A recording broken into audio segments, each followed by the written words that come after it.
திராவிட மாடலினுடைய அரசினுடைய கொள்கை என்ன என்பதை தமிழ்நாட்டில் இருக்கக்கூடிய பட்டி தொட்டி எங்கும் கொண்டு போய் சேர்க்கக்கூடிய கொள்கை பிரகடனமாக இருக்க வேண்டும் என்று அறிவிப்பு செய்தார்.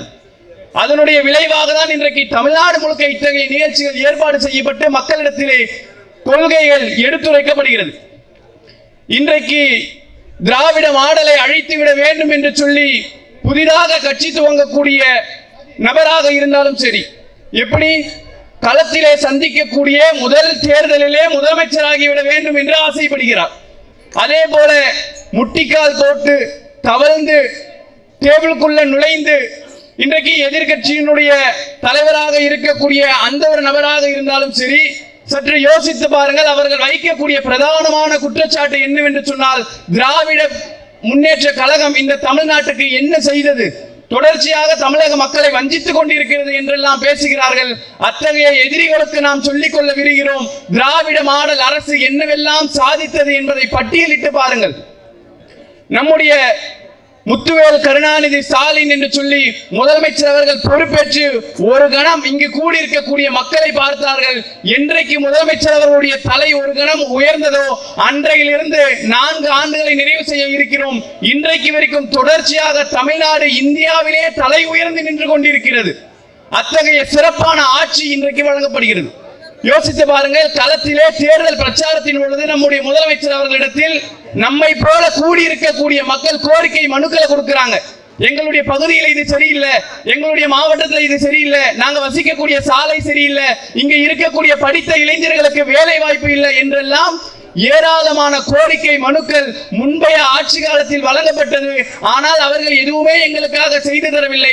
நீங்களாவது முதலமைச்சராக வந்துவிட்டு எங்களுக்கான கோரிக்கைகளை நிறைவேற்ற வேண்டும் என்று சொல்லி ஏறத்தாழ 4 லட்சம் கோரிக்கை மனுக்களை நம்முடைய முதலமைச்சரிடத்தில் கொடுத்தார்கள். ஆட்சி பொறுப்பிலை ஏற்றிய முதல் 100 நாட்களுக்குள்ளாக அவர்கள் வழங்கிய 4 லட்சம் கோரிக்கை மனுக்களில் 90% மனுக்களுக்கு நடவடிக்கை எடுக்கப்பட்டு அந்த மக்கள் எதையெல்லாம் கேட்டார்களோ அத்துணையும் அவர்களிடத்தில் கொண்டு போய் சேர்க்கப்பட்டது. இன்னைக்கு மக்களோடு நம்முடைய முதலமைச்சர் நின்று கொண்டிருக்கிறார். அதற்கு உதாரணம் கொரோனாவுடைய காலத்திலிருந்து சமீபத்தில் ஏற்பட்ட மழை காலம் வரைக்கும் முதலமைச்சர் கிட்ட பத்திரிகையாளர்கள் கேட்கிறாங்க, சென்னையில மிகப்பெரிய அளவில் வெள்ளம் வந்திருக்கு, பல இடங்கள்ல தண்ணீர் சூழ்ந்து நிற்குது, என்ன மாதிரியான முன்னெச்சரிக்கை நடவடிக்கைகள் எடுக்கிறீங்க? முதலமைச்சராக இருக்கக்கூடிய நீங்கள் களத்திற்கு வந்து உதவி செய்கிறீர்கள். இங்கு எல்லா இடங்களிலும் வேலை நடந்து கொண்டிருக்கிறது. ஆனால் சென்னையை விட விழுப்புரத்தில் தான் அதிகமான பாதிப்பு ஏற்பட்டிருக்கிறது. அதை நீங்கள் எவ்வாறு சரி செய்ய போகிறீர்கள் என்று முதலமைச்சரிடத்தில் பத்திரிகையாளர்கள் கேட்கும் பொழுது அதற்கு முதலமைச்சர் அவர்கள் அழகாக பதில் சொன்னார்கள். முதலமைச்சராக இருக்கக்கூடிய நான் சென்னையிலே பாதிக்கப்பட்ட மக்களோடு களத்தில் இருக்கிறேன். துணை முதலமைச்சராக இருக்கக்கூடிய உதயநிதியை விழுப்புரத்திற்கு அனுப்பி வைத்திருக்கிறேன். அங்கு மக்களுக்கு என்ன தேவை என்பதை பார்த்து செய்து கொண்டிருக்கிறார் என்று சொன்னார். ஒரு தேவை என்று சொன்னால் அங்கு அரசு அதிகாரிகளை அனுப்பி அவர்களுக்கு தேவையான விஷயங்களை நிறைவேற்ற சொல்லிதான் எல்லா அரசாங்கமும் செய்யும். இங்க லைட் எரியல, என்ன செய்யறது? தொடர்ச்சியாக இங்க மின்சார வசதி இல்லை. முதலமைச்சர் கிட்ட கோரிக்கை கொடுக்கப்பட்டால் உடனே அங்க இருக்கக்கூடிய ஈவி ஆளுங்களை தொடர்பு கொண்டு அவங்களை நடவடிக்கை எடுக்க சொல்றேன் அப்படின்னு சொல்லுவார். ஆனா பத்திரிகையாளர்கள் கேட்கிறாங்க, விழுப்புரத்துல மின்சார வசதி இல்லாம மக்கள் சிரமப்பட்டு இருக்கிறாங்க மழை நீர்ல என்று கேட்கக்கூடிய நேரத்திலே அங்க இருக்கிற ஈபியை கால் பண்ணி களத்துல போய் பார்க்க சொல்றேன் என்று நம்முடைய முதலமைச்சர் சொல்லல. உடனடியாக சொன்னார், மின்சாரத்துறை அமைச்சரை களத்திற்கு அனுப்புகிறேன், அவர்களுக்கு என்ன தேவை என்பதை பார்த்து செய்வார். இப்படி யாருக்கு எது தேவை என்று சொன்னாலும் அவர்களோடு களத்திற்கு தான் மட்டும் வருவது கிடையாது, தன்னோடு ஒட்டுமொத்த அரசாங்கத்தையும் கைபிடித்து அழைத்து வரக்கூடிய ஒரு முதலமைச்சரை இன்றைக்கு தமிழ்நாடு பெற்றிருக்கிறது. எத்தகைய சாதனைகள், எத்தகைய திட்டங்களை இன்றைக்கு நம்முடைய கழகம் செய்து கொண்டிருக்கிறது என்று யோசித்து பாருங்கள். பெண்களாக இருந்தாலே அவர்கள் கீழானவர்கள், அவர்களுடைய உரிமைகள் பறிக்கப்படும், அவர்களுக்கு என்று ஒரு சுயமரியாதை கிடையாது என்றெல்லாம் நினைத்த இந்த மாநிலத்திலே பெண்களாக இருப்பவர்கள் கட்டிய கணவனாக இருந்தாலும் சரி அவர்களிடத்தில் கையேந்தி நின்றுவிடக் கூடாது என்பதற்காக மகளிர் உரிமை தொகை என்று சொல்லி மாதந்தோறும் பெண்களுக்கு 1000 ரூபாய் வழங்கப்பட்டு இருக்கு. இங்க அதிகமான பெண்கள் கூடி இருக்கிறீங்க. உங்களை எத்தனை பேருக்கு மாதம் 1000 ரூபாய் வருது? கை தூக்குங்க, தூக்குங்க, பரவாயில்ல. எங்க வீட்டுக்கு வருது, நான் கை தூக்குறேன். உங்களை எத்தனை பேருக்கு வருது? அப்போ பல நபர்களுக்கு வருது. வராத நபர்களுக்கும் நம்முடைய முதலமைச்சர் அறிவிப்பு செய்திருக்கிறார். வரக்கூடிய ஜனவரி மாதத்திலிருந்து வராத பெண்களுடைய வங்கி கணக்குக்கும் மாதம் 1000 ரூபாய்க்கு நிச்சயமாக கொண்டு வந்து சேர்க்கப்படும் என்று இருக்கிறார். இன்னைக்கு டெல்லியில நடைபெறக்கூடிய சட்டமன்ற தேர்தலில் முன்னாள் முதலமைச்சராக இருந்த அரவிந்த் கெஜ்ரிவால் சொல்றாரு, தமிழ்நாட்டில் கொடுக்கிற மாதிரியான திட்டத்தை நாங்களும் இங்கு இருக்கக்கூடிய டெல்லியில இருக்கக்கூடிய மகளிர்களுக்கு மாதம் 1000 ரூபாய் வழங்க போறோம்.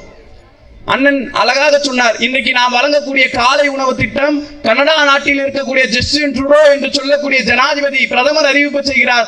நாங்களும் எங்களுடைய நாடு முழுக்க காலை உணவு திட்டத்தை அமல்படுத்த போகிறோம். இப்படி இன்றைக்கு தமிழ்நாடு என்ன செய்து கொண்டிருக்கிறது என்பதை பார்த்து அதை தான் தங்களுடைய தேர்தல் வாக்குறுதிகளாக இந்தியாவில் இருக்கக்கூடிய ஒட்டுமொத்த மாநில மக்களும் முன்வைத்துக் கொண்டிருக்கிறார்கள். என்ன திட்டமா இருந்தாலும் சரி, தமிழ்நாடு என்ன செய்யுது, தமிழ்நாட்டில் இருக்கக்கூடிய முதலமைச்சர் அந்த மக்களுக்கு எப்படி பார்த்து திட்டங்களை கொண்டு வராரு, அதே திட்டத்தை நம்மளுடைய மாநிலத்திலும் கொண்டு வாங்கன்னு சொல்லி இந்தியாவில் இருக்கக்கூடிய ஒட்டுமொத்த மாநிலமும் இன்றைக்கு தமிழ்நாட்டை பின்பற்றி கொண்டிருக்கிறது. புதுமை பெண் என்று சொல்லக்கூடிய திட்டத்தின் மூலமாக அரசு பள்ளியில படித்திருக்கக்கூடிய மாணவிகள் கல்லூரியில் படிக்க செல்கிறார்கள் என்று சொன்னால் அவர்களுடைய உயர் கல்விக்காக மாதம் 1000 ரூபாய் வழங்கப்படும் என்று சொல்லக்கூடிய திட்டம். கல்லூரியில் படிக்கக்கூடிய மாணவர்கள் அரசு பள்ளியில படித்துவிட்டு வருகிறீர்கள் என்று சொன்னால் உங்களுடைய கல்வி கனவை நினைவாக்க வேண்டும் என்று சொல்லி மாணவர்களுக்கும் மாதம் 1000 ரூபாய் வழங்கப்படும் என்ற திட்டம். இப்படி ஒரு குடும்பத்தில் இருக்கக்கூடிய ஒரு தலைவர், ஒரு குடும்பம் இருக்குன்னு வச்சுக்கோங்களேன், திமுகவை ஈஸியா புரிஞ்சுக்கணும் அப்படின்னு சொன்னா ஒரு குடும்பத்தை உதாரணமா வச்சுக்கலாம். ஒரு தந்தை என்ன செய்வாரு, தன்னுடைய மனைவிக்கு என்ன வேணும் அப்படிங்கறத பார்த்து செய்வார்ல, தன்னுடைய பிள்ளைக்கு என்ன வேணும் அப்படிங்கறத பார்த்து செய்வார்ல, தன்னுடைய பெண் குழந்தைக்கு என்ன வேணும் அப்படிங்கறத பார்த்து செய்வார்ல, தந்தையோடு இருக்கக்கூடிய ஏனைய தோழர்களுக்கு என்ன வேண்டும் என்பதை அந்த குடும்பத்தினுடைய தலைவர் எப்படி பார்த்து செய்வாரோ அதே போல இன்றைக்கு தமிழ்நாட்டினுடைய முதலமைச்சராக இருக்கக்கூடிய திராவிட மாடல் நாயகனாக இருக்கக்கூடிய முத்துவேல் கருணாநிதி ஸ்டாலின் அவர்கள் இந்த தமிழ்நாட்டில் இருக்கக்கூடிய ஒவ்வொரு குடும்பத்தில் இருக்கக்கூடிய பெண்களுக்கு என்ன தேவை, மாணவர்களுக்கு என்ன தேவை, மாணவிகளுக்கு என்ன தேவை, மாற்றுத்திறனாளிகளுக்கு என்ன தேவை, விளையாட்டுத் துறையிலே சாதிக்க நினைப்பவர்களுக்கு என்ன தேவை என்பதை பார்த்து செய்யக்கூடிய ஒரு தலைவரை இன்றைக்கு தமிழ்நாடு பெற்றிருக்கிறது. இன்னைக்கு தமிழ்நாட்டில் வேலை வாய்ப்புக்காக யாரும் சிரமப்படுறது கிடையாது. உயர்கல்வியை கற்க வேண்டும் என்று யாரும் தமிழ்நாட்டை விட்டு வட மாநிலங்களுக்கு செல்வது கிடையாது. என்னுடைய படிப்பை என்னால் தமிழ்நாட்டில் தொடர முடியவில்லை என்று யாரும் வெளி மாநிலத்துக்கு போறதில்லை. வெளிநாட்டுக்கு போறாங்க, ஆனா வெளி மாநிலத்துக்கு போறதில்லை. தமிழ்நாட்டில் இருக்கக்கூடிய மருத்துவ வசதி எனக்கு போதுமான வசதியாக இல்லை என்று சொல்லி மருத்துவ தேவைகளுக்காக யாரும் வெளி மாநிலத்துக்கு போறது கிடையாது. இப்படி தமிழ்நாட்டில் இருக்கக்கூடிய வேலை வாய்ப்பாக இருக்கட்டும், கல்வியாக இருக்கட்டும், மருத்துவமாக இருக்கட்டும், இப்படி மக்களுக்கு எது தேவை என்பதை பார்த்து இன்றைக்கு திராவிட முன்னேற்ற கழகம் மக்களுக்கு வழங்கி கொண்டிருக்கிறது. நம்முடைய துணை முதலமைச்சர், இந்த பிறந்த நாள் விழாவிற்கான நாயகன் உதயநிதி ஸ்டாலின் அவர்கள் இன்றைக்கு விளையாட்டுத்துறை அமைச்சராக பொறுப்பேற்றார்களோ அன்றையிலிருந்து தமிழ்நாட்டில் மற்றொரு துறையும் வளர்ந்து கொண்டே போகிறது. இந்தியாவில் எந்த மாநிலத்திலும் இல்லாத ஒரு வளர்ச்சி தமிழ்நாட்டில் இருக்கிறது என்று சொன்னால் அது விளையாட்டுத்துறை. பொதுவாக பழமொழி சொல்வார்கள், ஊக்கம் தருவதற்கு ஆள் இருந்தால் ஊக்குவிற்பவனும் தேக்கு விற்பான் என்று சொல்வார்கள். அதுபோல விளையாட்டுத் துறையில் யாரெல்லாம் சாதிக்க வேண்டும் என்று ஆசைப்படுகிறார்களோ அவர்களை எல்லாம் இன்றைக்கு கைபிடித்து உயர்த்தக்கூடிய வேலையை நம்முடைய துணை முதலமைச்சர் அவர்கள் செய்கிறார்கள். சமீபத்தில் உலகமே போற்றக்கூடிய ஒரு மாணவன், குகேஷ் என்று சொல்லக்கூடிய மாணவன் வேர்ல்டு செஸ் சாம்பியன்ஷிப்பில் வெற்றி பெற்றான். எல்லாரும் பாராட்டினாங்க. உலகத்தினுடைய மிகப்பெரிய பணக்காரர் எலான் மஸ்க் அவரை பாராட்டுறாங்க. இப்படிப்பட்ட பாராட்டுகளுக்கெல்லாம் உள்ளான அந்த மாணவன் சொல்கிறான், தமிழ்நாடு அரசு மட்டும் எனக்கு உதவி செய்யாமல் இருந்திருந்தால் என்னால் இந்த சாதனை செய்திருக்க முடியாது. வெறுமனே சாதாரண தொகை இல்ல, விளையாடி முடித்த மாணவன் தமிழ்நாட்டிற்கு வந்தவுடனே அரசு செலவிலே அவனுக்கு தேவையான அத்துணை ஏற்பாடுகளையும் செய்துவிட்டு அவனுக்கு 5 கோடி ரூபாயை வழங்கியது தமிழ்நாடு அரசு. வேற எந்த மாநிலமாவது ஒரு விளையாட்டு வீரனுக்கு 5 கோடி ரூபாய் வழங்கிய வரலாற்றை பார்த்திருக்கிறீர்களா? தமிழ்நாடு செய்கிறது. ஏன்? அந்த மாணவன் இன்னும் சாதிக்க வேண்டும். அப்ப விளையாட்டுனா பாரபட்சம் இருக்கக்கூடாது. செஸ் விளையாட்டில் அந்த மாணவன் வெற்றி பெறுகிறான் என்று சொன்னால் அடுத்த 2 நாட்களிலே கேரம் விளையாட்டிலே ஒரு மாணவி வெற்றி பெறுகிறார். உடனே அந்த மாணவியை அழைத்து அந்த மாணவிக்கு 1 கோடி ரூபாயை நம்முடைய கழக அரசு வழங்கி இருக்கிறது. இப்படி யாருக்கு திறமை இருந்தாலும் அவர்களை ஊக்கப்படுத்தி வளர்ச்சியின் பாதையில் அழைத்து செல்லக்கூடிய பணியை நம்முடைய தமிழ்நாடு செய்து கொண்டிருக்கிறது. இன்னும் சொல்ல வேண்டும் என்று சொன்னால் சில மாதங்களுக்கு, சில ஆண்டுகளுக்கு முன்பாக கேலோ இந்தியா என்று சொல்லக்கூடிய ஒரு விளையாட்டு தமிழ்நாட்டிலே நடைபெற்றது. இந்தியா முழுக்க ஒவ்வொரு மாநிலங்களுமே இந்த நிகழ்ச்சி நடக்கும். ஒவ்வொரு மாநிலத்திலுமே ஏதாச்சும் ஒரு இடத்துல தான் இந்த நிகழ்ச்சி நடக்கும். ஆனால் தமிழ்நாட்டில் துணை முதலமைச்சராக இருக்கக்கூடிய அண்ணன் உதயநிதி ஸ்டாலின் அவர்கள் தமிழ்நாட்டின் 4 இடங்களில் இந்த நிகழ்ச்சியை ஏற்பாடு செய்வதற்கான ஒப்புதலை பெற்றார்கள். சென்னையில மட்டும் நடத்தக்கூடாது, கண் துடைப்புக்காக இந்த நிகழ்ச்சி நடத்தப்படக்கூடாது, சென்னை மட்டுமில்லாமல் திருச்சி, கோயம்புத்தூர், மதுரை போன்ற மாவட்டங்களிலும் இந்த நிகழ்ச்சி நடத்தப்பட வேண்டும். கிராமப்புறங்களில் இருக்கக்கூடிய மாணவர்களும் இந்த விளையாட்டிலே பங்கேற்க வேண்டும் என்று சொல்லி ஏற்பாடு செய்தார்கள். அந்த நிகழ்ச்சியை எந்த அரசு வேணாலும் ஏற்பாடு செய்யலாம், அதுல சாதனை கிடையாது. திராவிட மாடல் இங்கு எதற்காக தேவை தெரியுமா? திராவிட முன்னேற்ற கழகம் ஆட்சி இருக்கிறது என்று சொன்னால் இவர்களுடைய ஆட்சி எப்படி இருக்க வேண்டும் என்று தெரியுமா? இந்தியாவில் இருக்கக்கூடிய ஒட்டுமொத்த மாநிலத்து மக்களும் அந்த நிகழ்ச்சியில பங்கேற்கிறாங்க. எல்லா வீரர்களுமே வந்து விளையாடுறாங்க. ஆனா இந்தியாவில் இருக்கக்கூடிய மணிப்பூர் என்று சொல்லக்கூடிய மாநிலத்து வீரர்களால் பங்கேற்க முடியல. ஏன்? தொடர்ச்சியாக ஒன்றிய அரசாங்கத்தினுடைய அலட்சியத்தால் அந்த மாநிலத்தில் இருக்கக்கூடியவர்கள் கலவரத்தில் ஈடுபட்டு கொண்டிருக்கிறார்கள். ஒரு பெண்ணை, ஒரு மகளிரை நிர்வாணப்படுத்தி சாலையிலே இழுத்து சென்ற வரலாறு கேள்விப்பட்டிருக்கீங்களா? மணிப்பூர்ல நடந்தது. அப்போ அங்க உணவுக்கே சிரமப்படக்கூடிய அளவுக்கு எல்லாருமே கஷ்டப்பட்டு இருக்கிறாங்க. அந்த மாணவர்களால் இந்த கேலோ இந்தியா என்று சொல்லக்கூடிய நிகழ்ச்சியில் பங்கேற்க முடியாமல் போகக்கூடிய சூழல் உருவாகிறது. உடனடியாக நம்முடைய துணை முதலமைச்சர் அவர்களுடைய சிந்தனை, முதலமைச்சர் அவர்களுடைய ஒப்புதல் என்ன சாதித்தார்கள் தெரியுமா? தமிழ்நாட்டில் இருக்கக்கூடிய திராவிட மாடல் அரசு ஏன் இந்தியா முழுக்க வர வேண்டும் என்று ஆசைப்படுகிறோம் தெரியுமா? தமிழ்நாட்டில் இருக்கக்கூடிய இதே ஆட்சி திராவிட மாடல் நாயகர் முதலமைச்சர் மு.க. ஸ்டாலின் அவர்களை மணிப்பூரில் இருக்கக்கூடிய விளையாட்டு வீரர்களும் இன்றைக்கு போற்றி பேசிக் கொண்டிருக்கிறார்கள். எதற்காக தெரியுமா? அங்கு இருக்கக்கூடிய மாணவர்களை ஒரு மாதத்திற்கு முன்பதாகவே தமிழ்நாட்டிற்கு வர வைத்து அவர்களுக்கு தேவையான வசதிகள் அனைத்தையுமே செய்து கொடுத்து அவர்களுக்கு தேவையான பயிற்சிகளை கொடுத்து இன்னும் மணிப்பூரில் இருந்து தமிழ்நாட்டிற்கு வருவதற்கான விமான செலவையும் தமிழ்நாடு அரசே ஏற்று அந்த மாணவர்களையும் இந்த போட்டியிலே 2 பதக்கங்களை வெல்ல வைத்தது நம்முடைய திராவிட மாடல் அரசு. என் மாநிலத்தை எதிர்த்து வர, என் மாநிலத்தில் விளையாட வர உனக்கு நான் உதவி செய்யணுமா என்று யோசிப்பது ஒன்றிய அரசாங்கத்தினுடைய சிந்தனை. திராவிடம் என்றால் எல்லாருக்கும் கொண்டு போய் சேர்க்கப்படணும். எனவே என்னை எதிர்த்து வந்தாலும் பரவாயில்ல, உனக்கும் நான் உதவி செய்வேன் என்று உதவி செய்தார். இங்க தாய்மார்கள் நிறைய பேர் இருக்கீங்க, சீரியல் பார்க்கிற பழக்கம் இருக்கும். மாமனார் மாமியார் கொடுமை, இன்னும் 10 மாசத்தை தாண்டியும் அந்த பொண்ணு இன்னும் மாசமாவே இருக்கிறா, இன்னுமா அவளுக்கு குழந்தை பிறக்கல. பாரதி கண்ணம்மான்ற நாடகம் இன்னும் முடியாம போய்கிட்டு இருக்கு. இப்படிங்கிற பிரச்சனை எல்லாம் இருக்கும். இன்னும் சீரியல் பார்க்கறது நேரம் வந்துருச்சு, நிகழ்ச்சி முடிச்சா சீக்கிரம் போய் பார்க்கலாமே என்ற சிந்தனையும் மனசுல இருக்கும். அப்ப யோசிச்சு பாருங்க, அதே தொலைக்காட்சியில நீயா நானா அப்படின்னு சொல்லக்கூடிய ஒரு நிகழ்ச்சி நடக்குது. அந்த நிகழ்ச்சியில 2 தரப்பாக பிரிந்து பேசுறாங்க. ஒரு தரப்பு என்ன பேசுறாங்கன்னா, இன்னைக்கு இருக்கக்கூடிய அரசியல் மேல நம்பிக்கை இல்லை அப்படின்னு பேசுறாங்க. மற்றொரு தரப்பு இன்றைக்கு இருக்கக்கூடிய அரசியல்வாதிகளை நம்பலாம், அரசியலை நம்ம நம்பணும், அரசியலை நம்ம கலந்துக்கணும் அப்படின்னு பேசுறாங்க. பேசக்கூடிய நேரத்துல ஒரு பெண்மணி சொல்றாங்க, நான் 8 ஆண்டு காலமாக சிரமப்பட்டு இருக்கேன். என்ன சிரமம் தெரியுமா? நான் திருமணம் செய்து கொண்டேன், ஆனால் என்னுடைய கணவர் என்னிடத்தில் முறையாக நீதிமன்றத்திற்கு வந்து விவாகரத்து பெறாமலே என்னை விட்டு சென்று விட்டார்.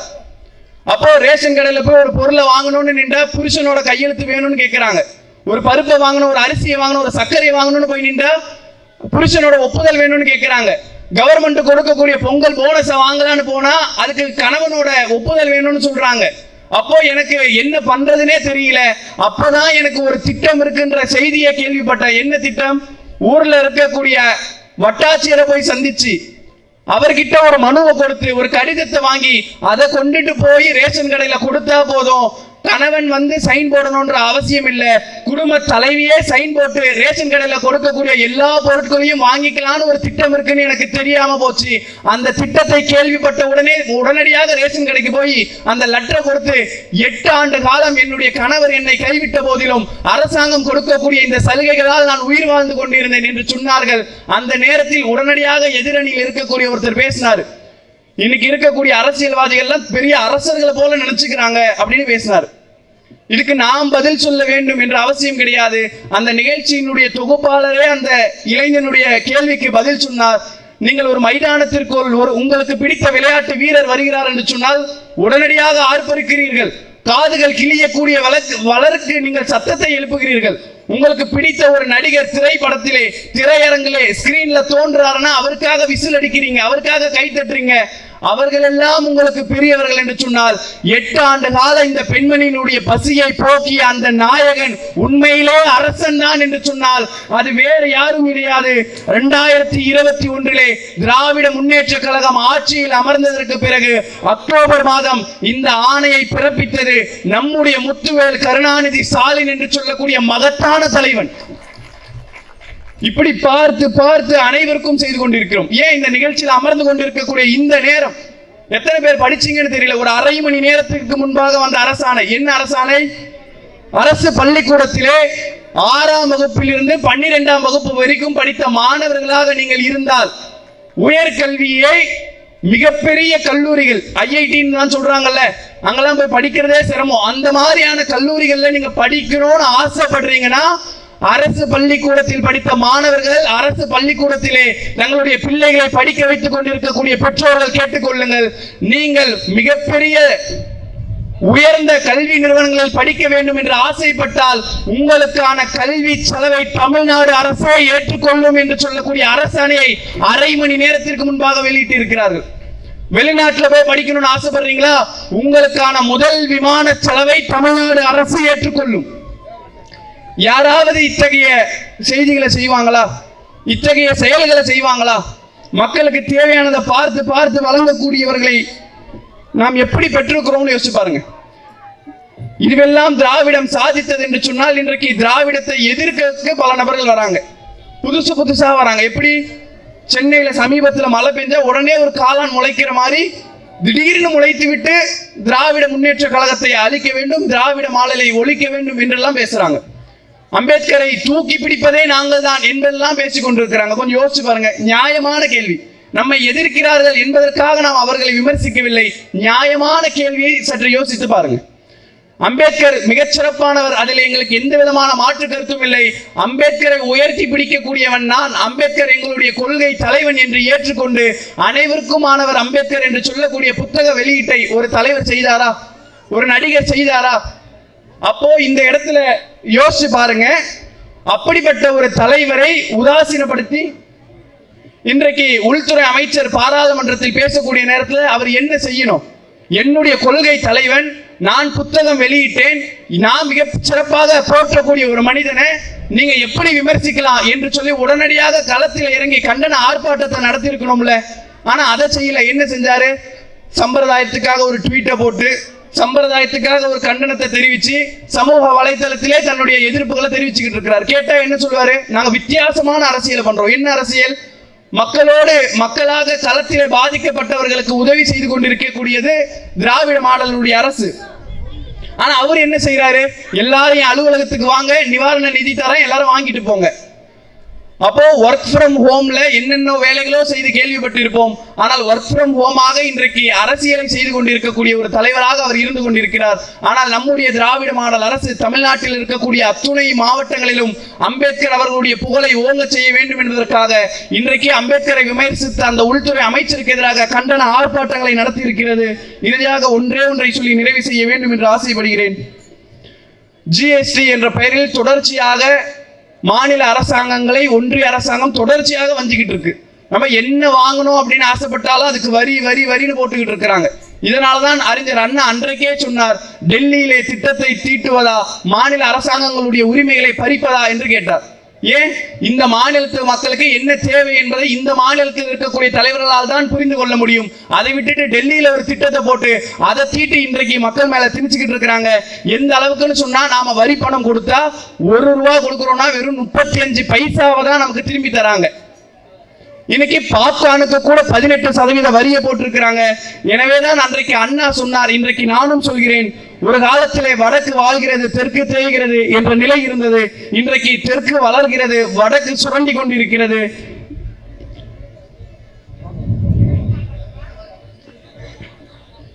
இந்த நாளில் கூட விளையாட்டு மேம்பாட்டுத்துறை மூலமாக நம்முடைய விளையாட்டுத்துறை அமைச்சர் அவர்கள் 3% விளையாட்டு இடஒதுக்கீடு மூலமாக சர்வதேச மற்றும் தேசிய அளவிலான போட்டிகளில் வெற்றி பெற்ற 84 வீரர்களுக்கு அரசு வேலை வாய்ப்பை நம்முடைய திராவிட மாடல் அரசு வழங்கி இருக்கிறது. இன்றைக்கு எதிரிகள் சொல்வதை போல நாமும் ஒன்றை எதிரிகளுக்கு சொல்லிக்கொள்ள ஆசைப்படுகிறோம். இருமாப்போடு 200 வெல்வோம் என்று பேசிக் கொண்டிருக்கிறது திராவிட முன்னேற்ற கழகம் என்று நம்மை விமர்சிக்கிறார்கள். களத்திலே மக்களை சந்தித்ததற்கு பிறகு திராவிட முன்னேற்ற கழகத்தினுடைய நம்முடைய முதலமைச்சர் முத்துவேல் கருணாநிதி ஸ்டாலின் அவர்கள் சொன்னார்கள், 200 தொகுதி அல்ல, வரக்கூடிய 2026 234 தொகுதிகளிலும் திராவிட முன்னேற்ற கழகம் ஆட்சியை பிடிக்கும். 2026 மீண்டும் திராவிட முன்னேற்ற கழகம் உங்களை ஆளும் என்று சொன்னார். இன்றைக்கு மிகப்பெரிய தலைவராக இருக்கக்கூடிய ராகுல் காந்தி அவர்கள் பாராளுமன்றத்திலே குறிப்பிட்டார், அதுதான் தமிழ்நாட்டில் இன்றைக்கும் நடக்க போகிறது. ஏன்? ஒரு காலம் அவர் குறிப்பிட்ட வார்த்தை, BJP can never ever rule over the people of Tamil Nadu. பாசிச பாஜக அரசாங்கத்தால் தமிழ்நாட்டை ஒருபோதும் ஆட்சி செய்ய முடியாது என்று குறிப்பிட்டார். இந்த மண்ணில் திராவிட மாடல் நாயகர் முத்துவேல் கருணாநிதி ஸ்டாலின் அவர்கள் இருக்கும் வரைக்கும் 2026 இருமாப்போடு 234 தொகுதிகளிலும் வென்றதற்கு பிறகு இன்றைக்கு இருக்கக்கூடிய எதிரிகளை அன்றைக்கு நாங்கள் களத்தில் சந்திக்க தயாராக இருக்கிறோம் என்று கூறி நிறைவு செய்கிறேன். நன்றி.